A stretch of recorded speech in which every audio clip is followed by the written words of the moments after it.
Mesdames et messieurs et mesdemoiselles, en cette période très critique et très difficile sur le plan international, plan diplomatique, plan politique, plan militaire, c'est-à-dire nous sommes dans un climat de combat fiévreux, l'atmosphère est vraiment brouillée, l'atmosphère est sale, on a du mal à respirer, ça va dans tous les sens, ça tire dans tous les sens. Il y a des déclarations, des contre-déclarations, des condamnations, des sanctions.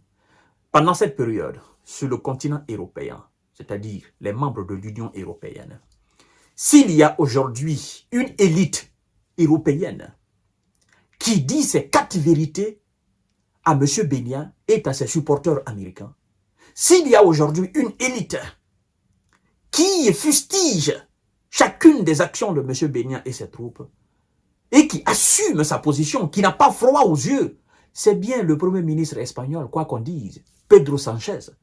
Ah oui, le secrétaire général du Parti socialiste ouvrier espagnol, qui est le premier ministre du gouvernement espagnol.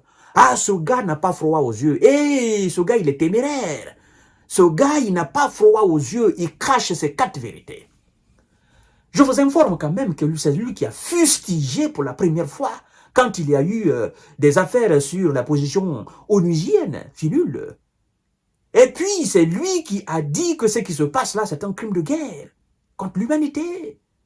Ah oui. Et après donc, la phrase emblématique d'Emmanuel Macron. La communauté internationale devait cesser de livrer des armes à l'Israël, des armes qui sont utilisées contre Gaza. Effectivement, nous savons que Gaza, oui, après c'est le Liban. M. Pedro Sanchez a enchaîné, il a renchéri en disant quoi? La communauté internationale doit prendre ses responsabilités et doit cesser immédiatement de livrer des armes à M. Bénia pour ne pas qu'il les utilise contre le Liban. Et il assume carrément. Alors, mesdames et messieurs, ce matin, M. Pedro Sanchez a encore fait sortie, il a encore fait une sortie fracassante, une sortie assumée.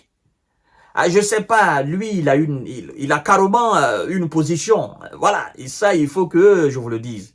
Hein? Un socialiste, il a carrément une position. Il n'est pas du tout d'accord avec les positions de Bénia, encore moins les États-Unis. Eh oui, il est en train de montrer ses dents à M. Bénia. Qu'est-ce qu'il dit? Vous savez, il y a ce que d'autres médias occidentaux considèrent comme un bras de fer entre M. Bénia et le secrétaire général de l'ONU, M. Antonio Guterres. C'est parce que M. Bénia a demandé le retrait immédiat de la FINUL, c'est-à-dire les forces onusiennes qui sont entre l'Israël et le Liban et qui assument effectivement, qui veulent maintenir la paix dans cette zone. Il a demandé à ce qu'on les retire immédiatement. Il a demandé à ce qu'on les mette immédiatement à l'abri. À l'abri de qui? En tout cas, pas à l'abri du Hezbollah, parce que le Hezbollah n'a jamais tiré sur la position onusienne. Si quelqu'un, effectivement, s'est frôlé aux positions onusiennes, elles sont les troupes de M. Bénia. M. Sanchez, donc, après la déclaration du porte-parole du secrétaire général de l'ONU, Antonio Guterres, en condamnant et en refusant catégoriquement, c'est-à-dire en remettant à sa place M. Bénia, en lui disant, ben écoutez mon gars, les forces n'iront nulle part. Ils resteront là. Ils n'iront nulle part.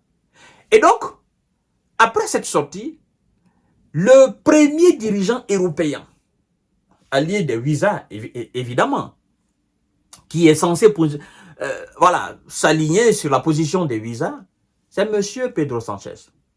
Pedro Sanchez, il vient de condamner fermement et il vient de dire clairement que les forces onusiennes ne quitteront pas là. Ils resteront là. Ils ne seront pas déplacés d'un iota. Et donc que M. Bénia et ses troupes aillent faire la guerre ailleurs. Mais que eux, ils ne vont pas permettre cela. Et en plus de ça, ils condamnent fermement cette sortie de M. Bénia hier. Laissez-moi vous dire en substance, mesdames et messieurs, tout ce qui a été dit par le Premier ministre. Il n'y aura pas de retrait de la FINUL au sud du Liban. Le Premier ministre espagnol a assuré qu'il n'y aura pas de retrait des troupes de l'ONU déployées au Liban FINUL, en critiquant son homologue israélien qui a appelé à les mettre à l'abri immédiatement. Écoutez ce qu'il dit. M. Pedro Sanchez dit ceci. Nous condamnons Et nous continuerons à condamner avec la plus grande fermeté la déclaration faite hier par le Premier ministre Netanyahou, a assuré Pedro Sanchez lors d'un forum à Barcelone. Ça veut dire quoi? En fait, je ne sais pas si M. Bénia comprend, mais aujourd'hui, quoi qu'on dise, bon nombre de pays européens ne partagent plus sa position. D'abord, malgré la faiblesse de la France face à M. Bénia, on nous informe que la France ne livre pas des armes. Bon, c'est pas avec une telle déclaration qu'on va se dire que l'Espagne fournit des armes à l'Israël. Non, l'Espagne ne va pas le faire. Hein? Donc, il y a un certain nombre de pays européens aujourd'hui qui ne partagent pas du tout la position guerrière de M. Bénia et qui estiment que, voilà, il faut quand même stopper cette situation-là, il faut mettre fin à cette offensive de M. Bénia, effectivement, sur le Liban. Parce que pourquoi? Dans les conditions normales, c'est que M. Pedro Sanchez est en train de faire là, je dis bien dans les conditions normales, avec un chef qui a la tête sur les épaules et qui n'a pas froid aux yeux. Bon, à l'époque, il faut dire quand même que M. Jacques Chirac, avec son déplacement, je crois bien en Israël, a dit un certain nombre de vérités aux dirigeants israélites, même à l'époque, là, n'est-ce pas, en Israël. Donc, avec un chef qui n'a pas froid aux yeux dans les conditions normales, c'est le président français qui devait prendre une position radicale et qui devait même en quelque sorte menacer M. Bénia. Oui, pour lui dire, mon gars, il faut comprendre que ce pays, si vous constituez, n'est-ce pas, des intérêts pour les visas, vous devez comprendre aussi que ce pays-là, ça constitue notre intérêt. Ce pays, en fait, c'est en quelque sorte, c'est la France dans le Moyen-Orient. Donc, il faut que tu arrêtes immédiatement, sinon nous allons carrément prendre une position, quoi qu'on fasse. Bien que vous soyez nos alliés, bien que nous vous soutenons, mais vous devez comprendre qu'ici, il ne doit pas y avoir de guerre. Sinon, nous allons prendre carrément une position là. Soit nous allons envoyer les troupes là pour assurer la sécurité des populations. Nous allons envoyer effectivement l'armée de l'air française aller rôder dans l'espace aérien, abattre les missiles ou faire face à vos gars qui font souvent des raids sur Beyrouth. C'est quand même une agression là. Vous allez dans une capitale d'autrui, vous faites des bombardements là-bas, vous dites que vous êtes en train de chercher les gars du Hezbollah, pendant que les gars du Hezbollah sont en face de vous dans le sud. Vous peinez à les neutraliser là, et vous sautez sur eux, vous venez dans la capitale, vous cherchez quoi là-bas? Donc il faut que vous arrêtez, à un moment donné, ça suffit quand même. Ce sont des civils que vous envoyez au repos éternel, ce sont des secouristes que vous envoyez au repos éternel. D'accord? Ce sont des médecins, ce sont des écoles que vous frappez. Ça quand même, c'est inadmissible, donc vous arrêtez. Dans les conditions normales, cela revient au chef d'État français.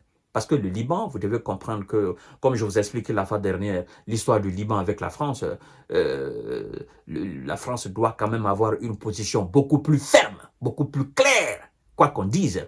Hein? Je pense que ça aurait permis, ou ça aurait poussé M. Bénia à mettre carrément suffisamment d'eau dans son vin. Hein? Ça aurait aussi donné une position vraiment très grande à la France dans cette partie de l'Orient où elle a perdu complètement son influence. Je me souviens encore, je crois bien c'était M. Bachar qui avait, lors d'une interview, déclaré que la France ne représente plus absolument rien dans l'Orient et dans le Moyen-Orient. Hein, que la France est devenue carrément une antenne des États-Unis là, et donc qu'elle a perdu tout ce qu'elle avait comme influence, et donc personne n'écoutait plus les dirigeants français. C'est suite à des actions pareilles là.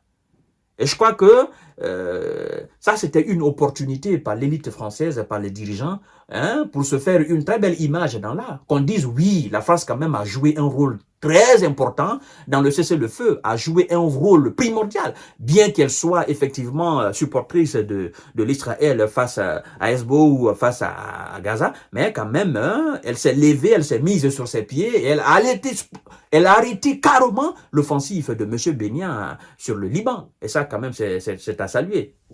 C'est ce que la France devrait faire. Mais au lieu de cela, M. Emmanuel Macron est en train de jouer au peureux. Il fait une déclaration, après il dit nous supportons, il fait une déclaration. Ça n'a pas de sens. Et pendant ce temps, on est en train de bombarder son allié. Je crois que d'ailleurs, Beyrouth devrait prendre exemple sur les États de l'AES. Le Mali, le Burkina et le Niger, qui ont carrément mis dehors les soldats français, suite à leur inefficacité Voilà, face à ce qui était censé être leur combat, les terreaux qui attaquaient le Mali. Et depuis le départ de ces forces-là, ben, le Mali se porte beaucoup plus mieux, le Burkina se porte beaucoup plus mieux, le Niger se porte beaucoup plus mieux. Mais quoi qu'on dise, le Liban aussi, c'est quand même décevant. Vous avez un gouvernement, il n'y a pas de président, mais organisez quelque chose, vous nommez un patriote à la tête de l'État, vous structurez l'État, et puis vous vous dotez effectivement d'une défense costaud. Vous répliquez à toutes ces attaques-là. Vous avez aujourd'hui, n'est-ce pas, une palette de partenaires que vous pouvez vous faire. Il y a la Russie, il y a la Chine, il y a la Corée du Nord, et puis il y a l'Iran, il y a d'autres encore qui peuvent vous fournir d'armes. C'est quand même, je vous parle d'un pays qui est censé avoir toutes les institutions, d'un pays qui est censé avoir une économie. Mais bon, le Liban quand même est à terre parce que j'apprends beaucoup de choses sur ce pays-là qui est infiltré par M. Benia, voilà, qui a ses hommes de gauche à droite. Et donc le pays est devenu en quelque sorte un village, au fait, sans gouvernance. Et donc chacun fait ce que bon le semble. Voilà le problème du Liban. Mais quoi qu'on dise, la France quand même devrait jouer ce rôle que le Premier ministre espagnol est en train de jouer aujourd'hui. Bon, je vous donne rendez-vous tout à l'heure pour notre série d'informations décortiquage. Partagez la vidéo dans tous les groupes possibles.